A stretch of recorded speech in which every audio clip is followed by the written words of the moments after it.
später haben Versicherung und Bausparverträge für ein geregeltes Leben, doch wandern auf geebneten Wegen ins Jenseits. Doch warum denkt heute jeder ständig am Morgen, plagt sich beständig mit Sorgen, belädt seine Schultern mit Last. Das jetzt hat vieles zu bieten, man darf sich nur nicht verschließen, und wenn man das nicht hinkriegt, dann hat man den Anschluss verpasst. Es ist die Liebe am Hass, die ein Genießer zu schätzen weiß, dem in jeder Lebenslage lieber Gutes vor Augen bleibt, der an das Gute zu glauben weiß. Selbst wenn er es nicht sehen kann, sich auf den Augenblick einlässt, um ihn komplett zu erleben. Das ist die Kunst des Lebens, es ist so schnell zu Ende, genießt jede Sekunde, man sollte keine verschwenden. Und mit dem Blick Richtung Sonne lässt du alle Schatten hinter dir, check was ich mein, und dann sing es mit mir. Der Moment ist das Einzige, was bleibt.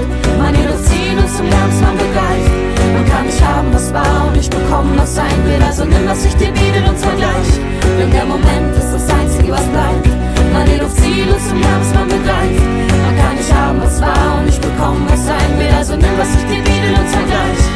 Wir planen und haben Gedanken für das, was kommt, anstatt Momentanes zu sehen. Tanken wir für morgen, doch denken Taten und Tage für den absoluten Erfolg. Kalkulieren alles und danach machen wir uns Sorgen. Wir können nicht für den Moment leben, wollen vom Leben. Doch was, wenn wir am Himmelsturm den Song sehen? Lieber genieße ich die Jetztzeit, schließlich lernt die Menschheit fliegen. Nicht, wenn sie täglich nur im Nest bleibt. Lade ich auf